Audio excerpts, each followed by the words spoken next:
إن الحمد لله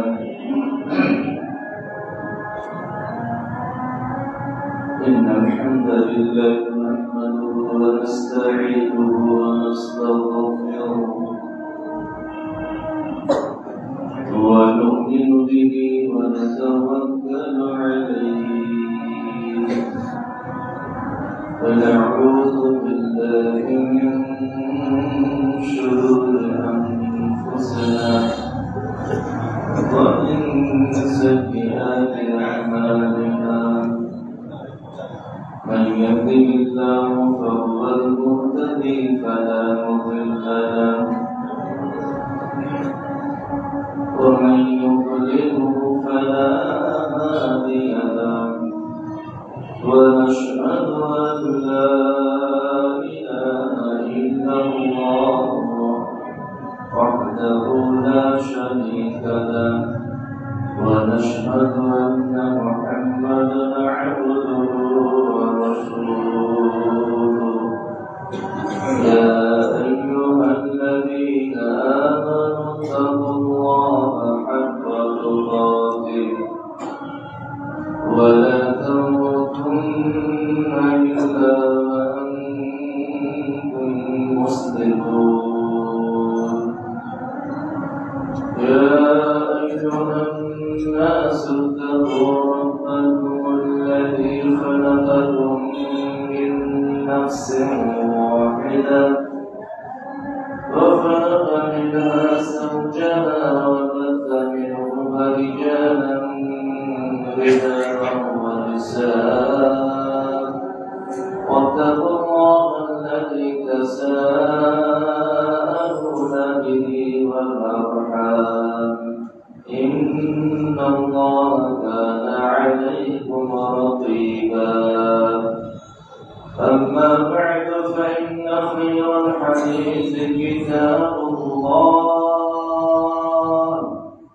وخير الهدي هدي محمد صلى الله عليه وسلم وشر الأمور محدثاتها وكل محدثة بدعة وكل بدعة ضلالة وكل ضلالة في النار وأعوذ بالله من الشيطان الرجيم بسم الله الرحمن الرحيم إن أول بيت وضع للناس الذي ببكة مباركا وهدى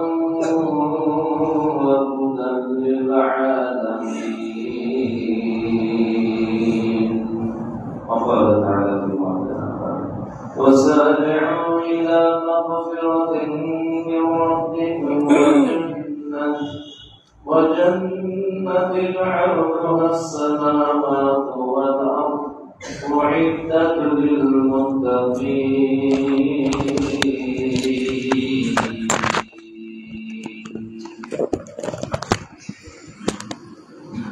আলহামদুলিল্লাহ। সম্মানিত সমবেত মুসল্লিয়ানে করম, শুরুতে আবারও সেই মহান স্রষ্টা রব্বুল আলামিনের নিমিত্তে প্রশংসা জ্ঞাপন করছি, যার অশেষ অনুগ্রহে সুদূর ঢাকা থেকে এসে আপনাদের মাঝে খুতবা দেওয়ার তৌফিক দান করেছেন। প্রশংসা আরো করি এই জন্য যে আপনাদেরকে নানান ব্যস্ততা মাঝ থেকে জুমার সালাত আদায় করার লক্ষ্যে মসজিদে এনে সমবেত করে দিয়েছেন এবং শুকরিয়া জ্ঞাপন করছি যাদের দাওয়াতে আজকে পুরাতন জেলখানা আহলে হাদিস জামে মসজিদের পুনর্নির্মাণ সমাপ্ত করে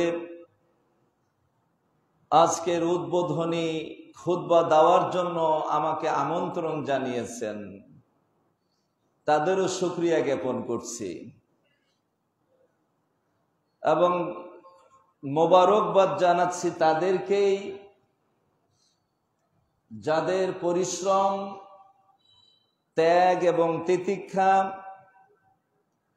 অর্থায়ন, সময় দিয়ে, বুদ্ধি দিয়ে, শ্রম দিয়ে যারা এই আল্লাহর ঘরকে পুনর্নির্মাণ করতে সক্ষম হয়েছেন তাদেরকেও মোবারকবাদ জানাচ্ছি এবং তাদের জন্য মহান স্রষ্টা রব্বুল আলামিনের সমীপে নিবেদন পেশ করছি, হে রব, তোমার রাসূল বলেছেন, মান বানা লিল্লাহি মসজিদান বানাল্লাহু লাহু বাইতান ফিল জান্নাহ। যে ব্যক্তি মসজিদ নির্মাণ করে তার জন্য জান্নাতের মধ্যে তুমি তার জন্য ঘর নির্মাণ করে দাও। এই মসজিদের সাথে জড়িত যারা রয়েছে সকলের জন্য তুমি জান্নাতের মধ্যে ঘর নির্মাণ করে দাও। আমরা বলি আমিন। সম্মানিত উপস্থিতি, আজকে সবচেয়ে বেশি মনে পড়ছে আমাদের প্রজন্মের আগের প্রজন্ম যারা এই মসজিদের সূচনা লগ্ন থেকে ছিলেন, এই মাদ্রাসার সূচনা লগ্ন থেকে ছিলেন, যারা নিজের জীবনের চাইতে মসজিদ, মাদ্রাসা, ঈদগাহ, গোরস্থান এই চারটি জায়গাকে নিজের জীবনের চাইতে বেশি ভালোবাসতেন, তাদের কথা বড়ই মনে পড়ছে। তার মধ্যে রয়েছে আমাদের সম্মানিত পূর্বের যে সভাপতি তাসেম উকিল চাচা, আমার আব্বার কথাও মনে পড়ছে। আপনারা জানেন জার্জিস মিয়া। মসজিদ, মাদ্রাসা, ঈদগাহ, গোরস্থান যেন তার কলিজার স্পন্দন ছিল। ব্যবসা বাণিজ্য একদিকে, তার মসজিদ, মাদ্রাসা, ঈদগাহ, গোরস্থান একদিকে। এবং বলা যেতে পারে চাঁপাই নবাবগঞ্জের মসজিদ, মাদ্রাসা, ঈদগাহ, গোরস্থান তার এবং তার সঙ্গে কিছু তার জুটি যারা ছিলেন তাদের সহযোগিতায় আজকে এই পর্যায়ে পৌঁছেছি। তারা যদি বেঁচে থাকতেন কতই না আনন্দিত হতেন। তবে আল্লাহর শুকরিয়া আদায় করছি, সেই প্রজন্মের কেউ নাই, শুধুমাত্র একজন আল্লাহ বাঁচিয়ে রেখেছেন, যিনি আজকে আমাদের মাঝে উপস্থিত আছেন। আমার বাম পাশে যিনি আমার শাহজাহান চাচা, খুব আমরা আপন করে বলি শাহজাহান চাচা, নাম ধরে চাচা বলি, তাই না? কেন? এটা ভালোবাসার একটা বই প্রকাশ। ওই প্রজন্মের আর কেউ নাই। ডিম লাইট দেখেছেন না? ডিম লাইট টিপ টিপ করে জ্বলে, হঠাৎ করে নিভিয়ে যায়। জানি না কখন আল্লাহর ডাক চলে আসে, উনি হঠাৎ করে নিভিয়ে গিয়ে আল্লাহর কাছে সান্নিধ্যে তার বন্ধুদের কাছে সামিল হয়ে যান। এটা আমরা কেউ বলতে পারি না। তবে এটা নিয়ামত মনে করতে হবে। আল্লাহ ওনাকে যতদিন জীবিত রেখেছেন তার সম্মাননা, তার ইজ্জত, তার মূল্যায়ন এবং সব শেষে তার জন্য মাবুদের দরবারে দোয়া করতে হবে, আল্লাহ যেন কিছুদিন আরো তাকে বাঁচিয়ে রাখেন, আমাদের সুন্দর পরামর্শ দিয়ে আমাদেরকে এগিয়ে যাওয়ার জন্য, যার পরামর্শ আমাদের প্রেরণা যোগাবে। সম্মানিত উপস্থিতি, আসুন এবার আমাদের কিছু গুরুত্বপূর্ণ কথা একসঙ্গে, আমাদের দুটি গুরুত্বপূর্ণ বিষয় সামনে এসে গেছে, তাই সংক্ষিপ্তভাবে দুই দিক নিয়েই আমাকে আলোচনা করতে হবে। প্রথমটা হচ্ছে যে জন্য আপনারা আমাকে ডেকেছেন, মসজিদ, তাই না? মসজিদ কি, মসজিদের গুরুত্ব কি, এটা অনেকেই আমরা বুঝতে পারি না। প্রিয় রাসূল এবং আল্লাহ রাব্বুল আলামিন হাদিস কোরআন মাজিদের মধ্যে ঘোষণা দিয়েছেন, ইন্না আউয়ালা বাইতিন উযিআ লিন-নাসি লাল্লাযী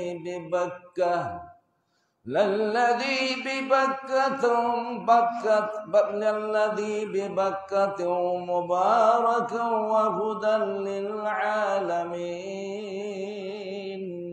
আল্লাহু আকবার।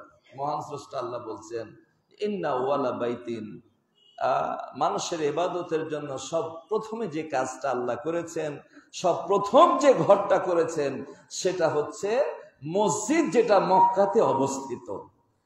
তাহলে আল্লাহ অন্য পদক্ষেপ নিতে পারতেন, অন্য কাজ করতে পারতেন, কিন্তু তা করলেন না। সর্বপ্রথম কি করলেন? আপনার আর আমার ইবাদত খানা তৈরি করলেন, মসজিদ নির্মাণ করলেন। আল্লাহর তো বহু কাজ, সেই কাজে তিনি মনোনিবেশ করলেন না, তিনি কি করলেন? মসজিদ নির্মাণ করলেন। এই আয়াত থেকে আপনি আর আমি বুঝতে পারি যে মসজিদ কত গুরুত্বপূর্ণ একটা বিষয়। প্রত্যেক নবী এবং রাসূলের সুন্নাহ ছিল এই মসজিদ নির্মাণ করা। আল্লাহু আকবার। মসজিদ মানে কি? মসজিদ, মসজিদ যায় সুজুদ, সিজদা দেওয়ার জায়গা। জীবনে যত রকমের ইবাদত আল্লাহর পক্ষ থেকে এসেছে, আল্লাহ যত রকমের ইবাদত নাযিল করেছেন, সব ইবাদতের মধ্যে সর্বশ্রেষ্ঠ ইবাদত হচ্ছে সালাত। আর এই সালাতের মধ্যে সবচাইতে গুরুত্বপূর্ণ অংশ হচ্ছে সাজদা বা সিজদা, আমরা বাংলাতে বলে থাকি।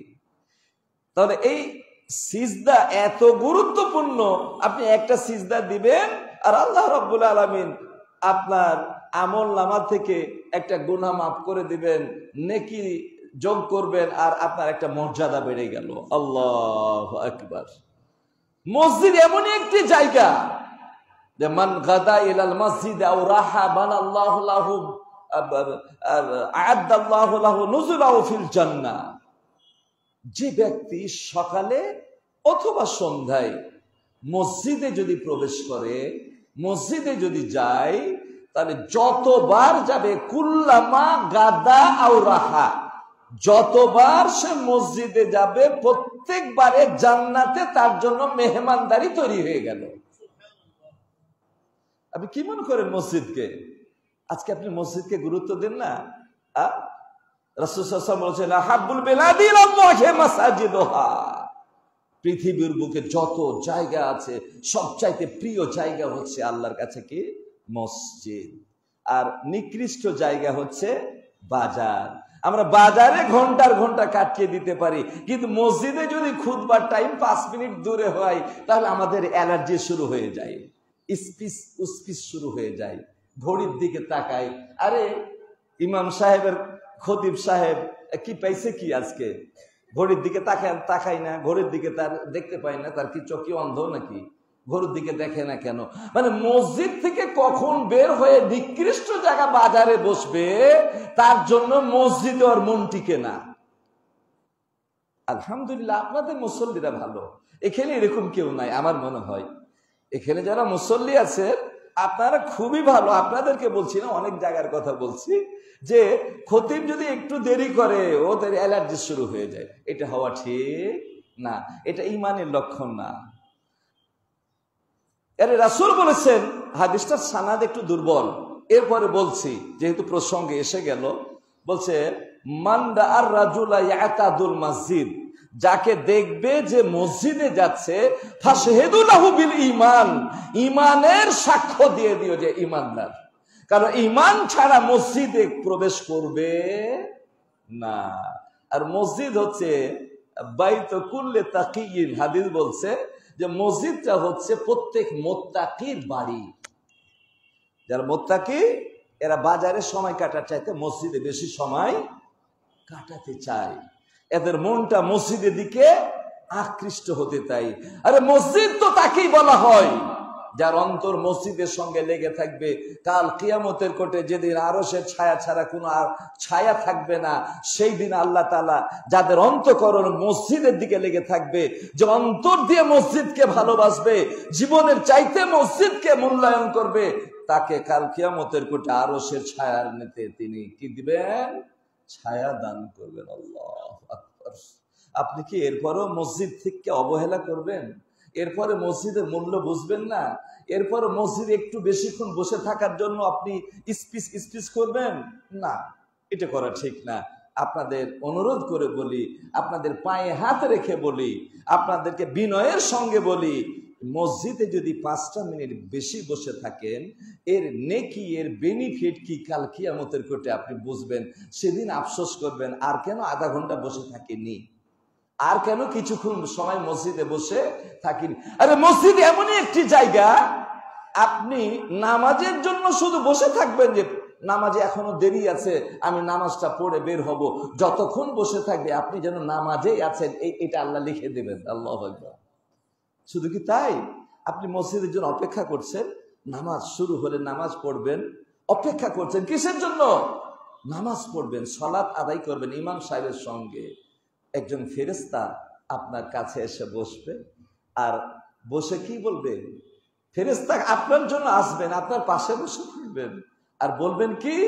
আল্লাহুম্মা গফির লাহু ওয়ারহামহু। আল্লাহ, তোমার বান্দার কত কাজ, ব্যবসা বাণিজ্য, চাকরি বাকরি, কত কাজ, সব বাদ দিয়ে তোমার ঘরে বসে আছে, নামাজ পড়ার অপেক্ষা করছে। আল্লাহ, তুমি তাকে ক্ষমা করে দাও। আল্লাহ, আল্লাহ তুমি তার উপর রহম করো। আল্লাহ, আল্লাহ। আপনি যত তাড়াতাড়ি মসজিদ থেকে পালাবেন ফেরেশতার দোয়া থেকে, তত তাড়াতাড়ি বঞ্চিত হয়ে গেলেন। লাভ কোন দিকে? বাজারে গিয়ে বসে লাভ? আরে রুজি তো আল্লাহ দিবেন। ওমাইয়াত্তাকিল্লাহ ইয়াজআল লাহু মাখরাজা ওয়া ইয়ারযুকু মিন হাইসু লা ইয়াহতাসিব। আল্লাহ বলছেন যে আল্লাহকে ভয় করবে, সে যত বড় বিপদে পড়ুক না কেন আল্লাহ তার একটা পথ করে দিবেন, বিপদ থেকে উত্তরণের জন্য পথ করে দিবেন। আর রুজি এমন ভাবে দিবে যে সে কল্পনাই করতে পারবে না যে এত রুজি কেমনে আসলো। আল্লাহু আকবার। তাহলে মসজিদটা কি আপনাকে অল্প সময়ের মধ্যে আমি একটু বুঝানোর চেষ্টা করেছি। এই মসজিদটা কি? ভাগ্যবান তারাই, খুশনসিব তারাই, তারাই আল্লাহর কাছে ভাগ্যবান যারা নিজেদের অন্তরকে মসজিদের সঙ্গে লাগিয়ে রাখে। টাকা দিয়ে, পয়সা দিয়ে, সময় দিয়ে, বুদ্ধি দিয়ে, ব্যবসার কাজের গুরুত্ব, কাস্টমার বসে আছে সেদিকে খেয়াল নাই, সে মসজিদে কাজের জন্য ওই কাজ করে বেড়াচ্ছে। ওকে যে কোন দিক থেকে আল্লাহ রুজি বাড়িয়ে দেবে সে নিজেও টের পাবেন না। আল্লাহু আকবার। মান বানা লিল্লাহি মাসজিদান বানাল্লাহু লাহু বাইতান ফিল জান্নাহ। আপনারা বহু শুনেছেন এই হাদিসটা, যে মসজিদ বানিয়ে দিলে তার জন্য আল্লাহ কি করেন? একটা ঘর বানিয়ে দেন। আল্লাহু আকবার। আপনি 100 কোটি টাকার মালিক, 2 বেটার জন্য 10-20 তালা 2টা বাড়ি বানালেন, তাই না? 2 বেটার জন্য 2টা বেটা না, আপনার 10 তালা করে 2টা বাড়ি বানিয়ে দিলেন, কারণ 100 কোটি টাকার মালিক, 1000 কোটি টাকার মালিক আপনি। আচ্ছা, এই বাড়িগুলোর গ্যারেন্টি কতদিন থাকে জানেন? একটা নতুন বাড়ি 100 বছরের গ্যারেন্টি। কত গ্যারেন্টি? 100 বছরের গ্যারেন্টি। 2 বেটাকে 2টা বাড়ি বানিয়ে দিলেন।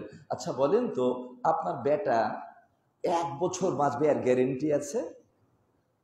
100 বছরের জন্য বাড়ি বানিয়ে দিলেন, 1 বছর বাঁচবে গ্যারেন্টি আছে? না, এটা অস্থায়ী জীবন, 1 সেকেন্ডের কোনো নির্ভরতা নাই।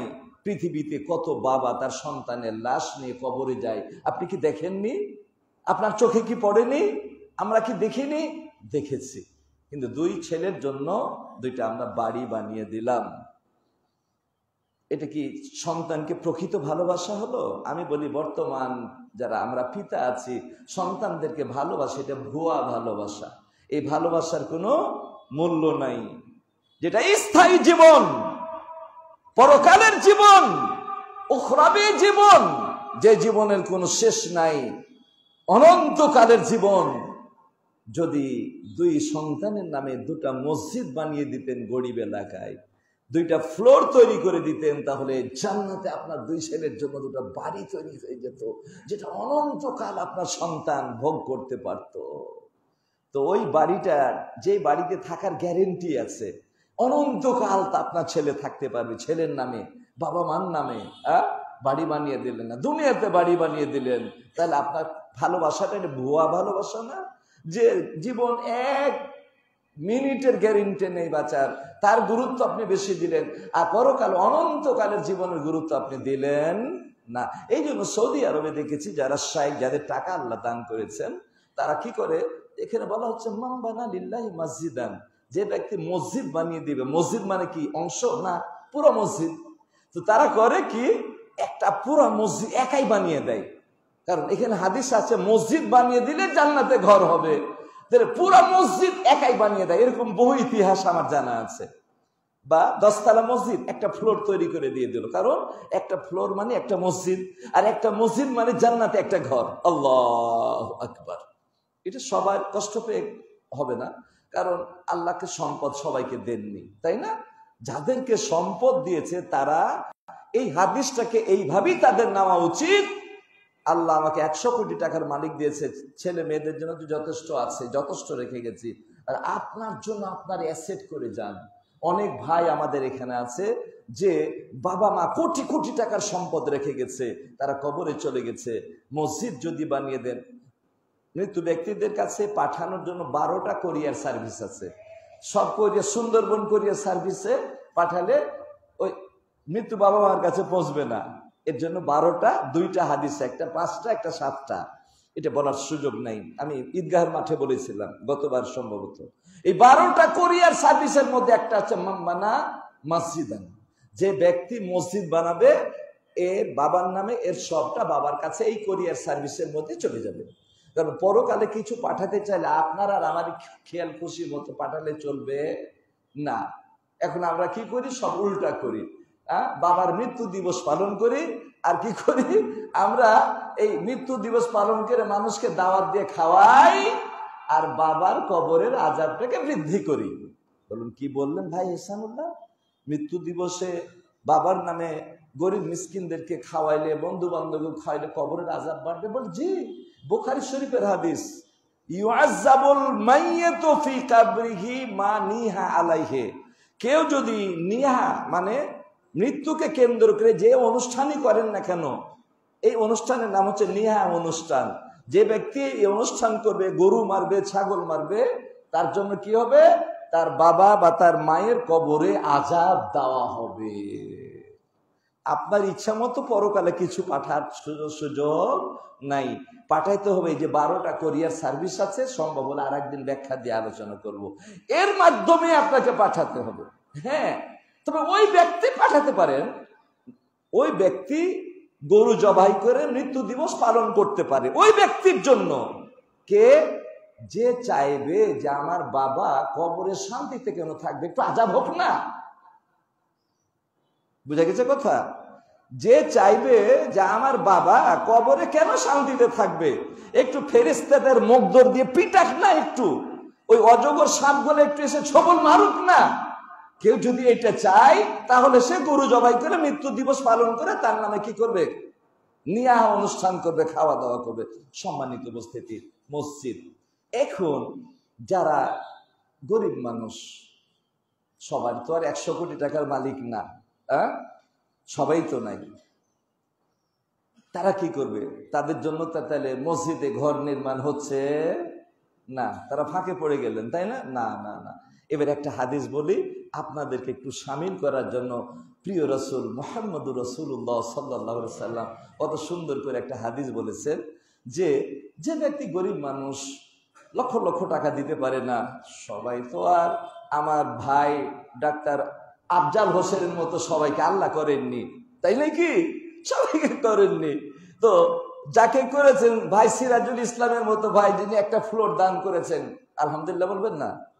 আলহামদুলিল্লাহ, আল্লাহ যেন এই দান তাদের কবুল করেন, এবং যে নিয়তে দান করেছে আল্লাহ নিয়ত যেন পূরণ করে দেন।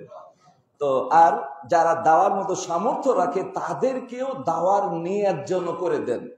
ফ্লোর তো উঠে গেছে, মৌলিক খরচ উঠে গেছে, এখনো 3 তলার ফিনিশিং বাকি আছে, এখানে প্রায় 1 কোটি টাকা লাগবে। আর এই মসজিদ এই পর্যন্ত যতটুকুন করা হয়েছে প্রায় 40 লক্ষ টাকা দেনাদার হয়ে আছে মসজিদ। আপনার দেনা থাকলে আপনার ঘুম হয় না, মসজিদের দেনা থাকলে আপনার ঘুম কেমনে হবে? না হওয়াটাই তো উচিত। মসজিদের দেনা আগে কেমনে শোধ হবে এই চিন্তাও আপনার মাথায় রাখতে হবে। তো রাসূল বলছেন, মান বানা লিল্লাহি মসজিদান, যে ব্যক্তি মসজিদ বানাবে, কামাফহাসে কাতাতিন, কাতাত বলা হয় ঘুঘু পাখিকে, বা ঘুঘু পাখির মতো ছোট পাখিকে। বলছে যে ব্যক্তি মসজিদ বানিয়ে দিবে ঘুঘু পাখির বাসার সমপরিমাণ। ঘুঘু পাখির বাসা কতটুকুন হয়? এতটুকুন, একটা ইটের সমান। তো ধরে নেন যে একটা ইটের সমান, একটা কেউ যদি মসজিদের জন্য একটা ইট দান করে, একটা ইটের সমান পরিধি সমপরিমাণে যদি সে দান করে, আও আসগরা, বা তার চাইতে কম, একটা ইটের দাম কত? 10 টাকা, এখন 10 টাকাও দিতে পারছে না, 5 টাকা দিল, তাহলে অর্ধেক ইট দিল, তাই না? আও আসগরা মানে তার চাইতেও ছোট দান যদি দান করে, তার জন্য রাসূল বলেছেন বানাল্লাহু লাহু বাইতান ফিল জান্নাহ, আল্লাহ তার জন্য জান্নাতে ঘর দান করবেন। আল্লাহু আকবার। তাহলে গরিবদেরকে আল্লাহ শামিল করে নিলেন, রাসূল গরিবদেরকেও শামিল করলেন। মানে কি, মসজিদের কাজে তুমি ধনী হও আর বড় লোক হও, যেই হও না কেন কিছু না কিছু শরীক হতে হবে, এইটাই উদ্বুদ্ধ রাসূল করতে চাইলেন। এখন আমার আফজাল ভাই, আমার সিরাজুল ইসলাম ভাই, যিনি এই দুনিয়া থেকে পরপারে পাড়ি জমিয়েছেন, কখন আমার ডাক আসবে, কখন আপনার ডাক আসবে কেউ বলতে পারবো না। সময় যতটুকুন আছে এই সময়ের মধ্যে আমরাও মসজিদে শরীক হয়ে পরকালের অ্যাসেট, পরকালের জান্নাতটাকে যেন আমরা নিশ্চিত করে মরতে পারি। আপনি সম্পদ রেখে মারা গেলেন, আপনার সন্তান আপনার জন্য করবে এর কোনো গ্যারেন্টি নাই। আপনার পরকাল, আপনার আখেরকে আপনাকেই সাজাইতে হবে, আপনার পরকালকে আপনাকেই সাজাইতে হবে। বাবা মার জন্য দিয়েছে দেবে, নিজের জন্য দেন, নিজের জন্য তাহলে ছেলে মেয়ের জন্য দেন, তাহলে ছেলে মেয়েকে প্রকৃত ভালোবাসা হবে। দুনিয়াতে আর বিল্ডিং বানিয়ে দিলেন 100 বছরের গ্যারেন্টি, 1 বছরের বাঁচার গ্যারেন্টি নাই, কিন্তু পরকালে তার অনন্তকাল বাঁচার গ্যারেন্টি রয়েছে। তাহলে ওই পরকালের যেন সুখ পায় আমার সন্তানটা, এই সুখের ব্যবস্থা করে দিতে পারলেই তো প্রকৃত সন্তানকে ভালোবাসা হবে। সিরিয়াল মতো আপনি দেন, বাবা মার জন্য দিয়েছেন, আপনার জন্য করে, তারপরে সন্তানের জন্য, আল্লাহ যাকে দিয়েছেন আপনারা দিবেন। সম্মানিত উপস্থিতি, আল্লাহ লাখো শুকরিয়া, যাদের বাদৌলতে, যাদের অসিলাতে, যাদের পরিশ্রমে, যাদের বুদ্ধিতে আল্লাহ আমাদের সুন্দর একটা মসজিদ উপহার দিয়েছেন। আল্লাহ তাদের ত্যাগ তিতিক্ষা খেদমতগুলোকে আল্লাহ তুমি কবুল করে নাও। এর বিনিময়ে আল্লাহ তুমি তাদের জান্নাতের মধ্যে ঘর বানিয়ে দিও আল্লাহ। এবং যারা এখনো যোগাযোগ বা সহযোগিতা উল্লেখযোগ্য ভাবে করেননি, কিন্তু আল্লাহ সামর্থ্য দিয়েছেন, দেরি করিয়েন না, তাড়াতাড়ি সহযোগিতা করে এই মসজিদেরকে দেনা মুক্ত করতে হবে। এবং উপরের ফ্লোর গুলো তৈরি করার জন্য প্রায় 1 কোটি টাকা লাগবে, এটা আপনাকেই দিতে হবে। আমার মসজিদের একটা কথা বলে আমি অন্য একটু প্রসঙ্গ বলে আমার খুতবা শেষ করবো, যেহেতু সময় কম। আমার মসজিদে আপনারা জানেন বংশাল পেয়ালা মসজিদের আমি প্রায় 30-31 বছর রকমের খতিব, আলহামদুলিল্লাহ এই খেদমতটা করে যাচ্ছি। মজিদ সাহেব এই ফ্যানটা একটু চালাই দাও। তো তখন দোতলা, একতলা মসজিদ ছিল, এটাকে ভেঙে 9 তলা ফাউন্ডেশন দিয়ে এখন 6 তলা কমপ্লিট। তো প্রথম তালার টালি দিয়েছে, ওই সময়তে লেগেছে 6.5 লাখ টাকা। হাজি বাইরাত, নাম হলো হাজি বাইরাত। এখন একদিন আমাকে সেক্রেটারি বললেন যে আমাদের মসজিদে টাকা পয়সা একটু দরকার, তো এই বিষয় নিয়ে একটু কথা বলেন। আমি এই কথাটা বললাম, সেদিন বক্তব্য পেশ করলাম, এই যে হাদিসটাই বলেছিলাম, মান বানা লিল্লাহি মাসজিদান বানাল্লাহু লাহু বাইতান ফিল জান্নাহ। আমি সেদিন বলেছিলাম কথাতে কথাতে যে মানুষ প্লট আর ফ্ল্যাট বরাদ্দ আর কেনার জন্য বর্তমান পাগল। যার যেমন টাকা সে সেই লোকেশনে প্লট নিচ্ছে, ফ্ল্যাট নিচ্ছে, তাই না? কেউ গুলশানে, কেউ বাড়িধারাতে, কেউ পূর্বাচলে, এইভাবে কেউ ইউরোপে, America, London, Canada, Holland, Ireland, Netherland, Switzerland, যে ল্যান্ডে যার পছন্দ প্লট নিচ্ছে, ফ্ল্যাট নিচ্ছে। ঠিক আছে, শুনছি কেউ এখন বৈজ্ঞানিকরা চাঁদের দেশে প্লট বরাদ্দ পরিকল্পনা করছে, যে চাঁদের দেশে বসবাস করা যায় কি না। যদি যাই তাহলে চাঁদের দেশে প্লট বরাদ্দ হবে। তা আমি বললাম যে গুলশান বনানী বাড়িধারা নয়, পূর্বাচল নয়, ইউরোপ, আমেরিকা, লন্ডন, কানাডা নয়, চাঁদের দেশেও নয়, সপ্তম আসমান ভেদ করে আল্লাহর জান্নাতের প্লট বরাদ্দ হবে আজকে। এই কথা বললাম। আলোচনা শেষ, মিজানুর রহমান একজন দাঁড়ালেন, দাঁড়িয়ে বললেন যে আমি তো আসছিলাম 2য় তলার টালি দেওয়ার জন্য 6.5 লাখ টাকা, কিন্তু আজকে আমি একটু উদ্বুদ্ধ হয়েছি, অনুপ্রাণিত হয়েছি, আমি 20 লক্ষ টাকা দিলাম। দিতে আসছিল কত? 6.5 লাখ, কিন্তু দিলেন 20 লাখ। আর তার 2 ভাই দিলেন 5-5, 10 লাখ, 30 লাখ টাকার চেক দিয়ে গেলেন। 30 লাখ টাকা প্রতিশ্রুতি দিয়ে গিয়ে বললেন যে আপনার মসজিদ বানান, যদি আটকে যান আমাদেরকে বলবেন, বলতে দেরি করবেন, আমরা টাকা পাঠাতে দেরি করব না। আল্লাহু আকবার, কি ঈমান! মসজিদের প্রতি কি ভালোবাসা! তার বাড়ি বানানোর চাইতে মসজিদকে বানানোর গুরুত্ব সে বেশি দিয়েছে বলে তো এই কথাটা বলেছেন যে আমাকে বলতে দেরি করবেন, টাকা পাঠাতে দেরি করব না। আল্লাহু আকবার। তাহলে কি বলেন তো, আমার এই মসজিদ 40 লাখ টাকা দেনাদার হয়ে আছে বিভিন্ন জায়গাতে, গোরস্থান থেকে টাকা টান মারছে, মাদ্রাসা থেকে টাকা টান মারছে, দিয়ে এই পর্যন্ত আপনাদের একটা সুন্দর পরিবেশ তৈরি করেছে। এই মসজিদ কি দেনাদার হয়ে থাকবে? বলেন ইনশাআল্লাহ। তাই মসজিদ যেন দেনাদার না হয়ে থাকে তার জন্য আজকে প্রতিশ্রুতি দিয়ে যাবেন। আপনি দাওয়ার 5 লাখ টাকা দেওয়ার ক্ষমতা রাখেন, দিয়েছেন 1 লাখ টাকা, আর 4 লাখ টাকার প্রতিশ্রুতি দেন, আস্তে আস্তে দেন।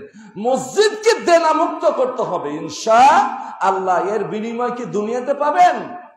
দুনিয়াতেও পাবেন, আল্লাহ রুজিতে বরকত দিবেন, আর মূল পাওয়াটা পাবেন জান্নাতে, আপনার জন্য ঘর বরাদ্দ হয়ে যাবে ইনশাআল্লাহ। আসুন, রমজানের প্রস্তুতি, তাই না?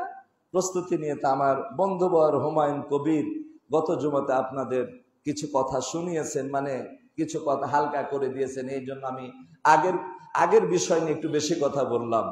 এখন দ্বিতীয় বিষয় হচ্ছে মসজিদের প্রস্তুতি, রমজানের প্রস্তুতি। একটা ছোট্ট হাদিস, রমজানের সিয়াম কি ফরজ।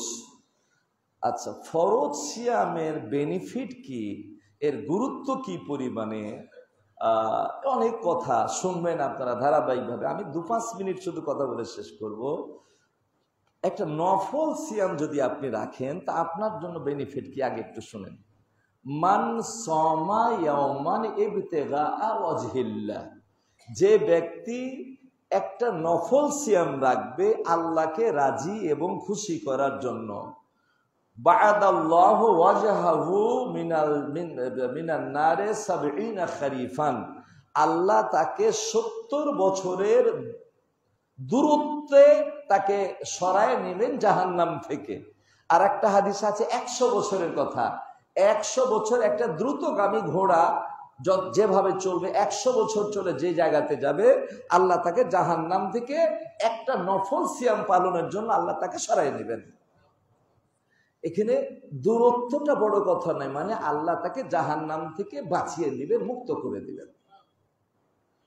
তাহলে একটা নফল সিয়ামে যদি এই বেনিফিট থাকে, তাহলে একটা ফরজ সিয়াম, 1 মাস ফরজ সিয়ামে তার কি বেনিফিট, এটা আর বলার অপেক্ষা রাখে না। আপনি শুধু ক্যালকুলেটরে একটু বটনে টিপ দেন, দেখবেন রেজাল্ট বের হয়ে যাবে। আল্লাহু আকবার। আল্লাহ রাব্বুল আলামিন চান যে আমার আদরের সৃষ্টি মাটুর মানুষ নিষ্পাপ হয়ে আমার সঙ্গে সাক্ষাৎ করুক, আর আমি তাকে জান্নাতুল ফেরদৌস উপঢৌকন দিই, সম্মাননা দান করি, তাই না? আর শয়তান কি চায়? ঠিক তার উল্টাটা। শয়তান চায় তার উল্টাটা, কিভাবে অপরাধে জড়িয়ে তাকে গুনাহগার করে আমার সঙ্গে জাহান্নামে নিয়ে যাব। কারণ ওয়াদা করে আসছে, ফাবিমা আগওয়াইতাইনি লাআকউদান্না সিরাতাকাল মুস্তাকিম। কোরআন মাজিদে বলছে আয়াতগুলা যে আল্লাহ তুমি যখন আমাকে বিতাড়িত করলে, পথভ্রষ্ট করলে, সিরাতে মুস্তাকিমের মাথায় বসবো, ডানে বামে সামনে পিছনে চক্রাকারে আক্রমণ করে তোমার বান্দাদেরকে অপরাধী বানিয়ে আমার সঙ্গে জাহান্নামে নিয়ে যাব। কে করছে চ্যালেঞ্জ? শয়তান। কার সাথে? আল্লাহর সাথে। হাদিসে এই কথাটা এইভাবে বলা হয়েছে, শয়তান বলছে হবে ইজ্জাতে, হে রব তোমার ইজ্জতের কসম, তোমার ইজ্জতের কসম, লা আবরাহু উগবি মাদামাত আরওয়াহুম ফি আজসাদিহিম, যে তোমার বান্দার শরীরে যতদিন রূহ থাকবে ততদিন আমি তাকে পথভ্রষ্ট করতেই থাকবো, করতে থাকবো, করতে থাকবো। চ্যালেঞ্জ করছে কে? শয়তান। কার সাথে? আল্লাহর সাথে। আচ্ছা, শয়তান আল্লাহর সাথে চ্যালেঞ্জ করবে আর আল্লাহ চুপচাপ বসে থাকবেন, এটা হয় নাকি? না। এবার আল্লাহ কি বলছে শোনেন, ওয়া ইজ্জতি ওয়া জালালি ওয়া কারামি ওয়া ইরতিফাই মাকানি লা আবরাহু লা আযালু আগফিরু মাস্তাগফিরুনি। শয়তান, আমার বান্দাকে তুই যত অপরাধ করাস না কেন, বান্দা যখনই আমার কাছে হাত তোলে ক্ষমা চাইবে, আমি তাকে ক্ষমা করতেই থাকবো, করতেই থাকবো, করতেই থাকবো। লাউ বালাগা যুনুবুহুম, আমার বান্দার অপরাধ যদি আসমান পর্যন্ত ঠেকে যায়, শুনেন, আনানাস সামা হাদিসের পরিভাষা, আমার বান্দা যদি এই গুনাহ করতে করতে করতে এমন গুনাহ নাই যে গুনাহ সে করেনি, আসমান পর্যন্ত ঠেকে যায়। এরপরে যদি আমার কাছে ক্ষমা চায়, আমার বান্দার সব গুনাহ ক্ষমা করে দিবে। ওয়ালা উবালি, এত গুনাহ ক্ষমা কেন করলাম আমাকে কাউকে কৈফিয়ত দিতে হবে না। আমি সর্বশক্তিমান মহান স্রষ্টা। আমার বান্দা যদি অন্তঃকরণে সঠিকভাবে ইস্তেগফার করে, তাহলে আমার বান্দার সমস্ত অপরাধ ক্ষমা করে দিব। কোনো পরোয়া করব না, কাউকে আমার কৈফিয়ত দেওয়ার প্রয়োজন নাই। শুধু তাই নয়, রমজানের প্রস্তুতির মধ্যে সবচেয়ে গুরুত্বপূর্ণ প্রস্তুতি ইস্তেগফার এবং তওবা। বেশি কথা বলার সুযোগ নাই। আপনার জীবনটাকে সুন্দর করার জন্য, আপনার জীবনটাকে নির্মল করার জন্য, পবিত্র করার জন্য, আপনি হয়তো অন্যায় করতে করতে একেবারে জাহান্নামের কিনারায় চলে গেছেন। জাহান্নাম থেকে ইউটার্ন করে আবার জান্নাতের পথ ধরার জন্য এই রমাজান আল্লাহ আপনাকে দান করেছেন। ইস্তেগফার, তওবা করবেন, পূর্বের সব গুনাহ ক্ষমা। আমরা হাল খাতা করি না, আগের সব দেনা পাওনা শেষ করে এরপরে নতুন খাতা খুলি, তাই না? এখন যদি আগের গুনাহ থেকে যায়, ওর উপরে যদি নেকি করেন, এটা কি ভালো হবে? না। তাহলে রমজান আসার আগেই, শাবান মাসেই, রমজানের শুরুতেই বহু কাজ আছে প্রস্তুতির। তার মধ্যে আপনাকে করতে হবে, আল্লাহর কাছে ক্ষমা চাইতে হবে, আল্লাহর কাছে মাপ চাইতে হবে। আগের সব গুনাহগুলোকে একবারে পরিষ্কার করে রমজানের শুরু থেকে নিয়ে শেষ পর্যন্ত আমরা শুধু নেকি আর নেকি কামাই করব। শুধু তাই নয়, আপনি যদি ইস্তেগফারের সাথে সঠিকভাবে তওবা করতে পারেন, আপনার পূর্বের যত অন্যায় ছিল সব আল্লাহ মাফ করে দিয়ে প্রত্যেকটা অন্যায়ের পরিবর্তে একটা করে নেকি দান করবেন। আল্লাহু আকবার, আল্লাহু আকবার। আমার আল্লাহ কত দয়ালু। মানুষের কাছে চাইলে মানুষ বেজার হয়, আর আল্লাহর কাছে না চাইলে আল্লাহ বেজার হন। আল্লাহু আকবার। যত চাইবেন তত খুশি। আর মানুষের কাছে একবার দুবার তিনবার চান, আপনার বাবা হোক, ভাই হোক, আত্মীয় হোক, যেই হোক, বেজার হবে। এই পাইছোটা কি? পাইছো কি? একই আবেদন নিয়ে আসো। তাহলে আমরা রমজানের আগে আমরা রমজানটাকে সুন্দর মতো উপভোগ করব এবং রমজানের প্রস্তুতি পুরোপুরি নিব। আমাদের আজকে খুতবাতে এটাই মেসেজ আপনাদেরকে আমি দিতে চাচ্ছি যে জীবনে বহু রমজান চলে গেছে, হয়তো নিজেকে পবিত্র করতে পারিনি। রাসূল ওই সিঁড়িতে ওঠার সময় বললেন না 3 বার আমিন? সাহাবা বললেন আমিন কেমন বললেন? এর আগে তো কোনোদিন বলেননি। বললেন যখন প্রথম ধাপে পা দিই, জিবরিল এসে বলল বাউদামান, ওই ব্যক্তি জান্নাত থেকে দূরে চলে যাক। মান আদরাকা রমাদান ওয়া লাম ইগফার লাহু, রমজান পেও, এই রমজানের মতো মাস পেও যে নিজেকে গুনাহ থেকে মুক্ত করতে পারলো না, সে ধ্বংস হয়ে যাক। রাসূল কি বললেন? আমিন। কোন মুখের আমিন? আপনার মুখের, আমার মুখের না, রাসূলের মুখের। আর প্রস্তাবনা কার? ফেরেশতার। এটা কবুল হওয়ার থেকে কি বাধা আসবে? না, এটা কবুল হয়ে যাবে। অতএব আগের রমজান গুলাতে কি করছেন? মাজা পাস্ট ইজ পাস্ট, চলে যাক, ওটা নিয়ে চিন্তা নেই। এই সামনের রমজানটাকে আপনার আর আমার জীবনের শেষ রমজান বলে আমরা কাটাতে চাই। আচ্ছা দেখেন তো, গত বছর রমজানে এখান থেকে কিছু মুসল্লি খুঁজে পাওয়া যাচ্ছে না। কোথায় চলে গেছে? পরকালে পাড়ি জমিয়ে দিয়েছে, তাই না? অনেক মুসল্লি চলে গেছে না? তো এই রমজানটার পরে রমজান আপনি পাবেন, এই গ্যারেন্টি কি আছে? নাই। তো এই রমজানটাকে জীবনের শেষ রমজান মনে করে যদি আমরা কাটাই, তার জন্য ভালো প্রস্তুতি যদি আমরা করতে পারি।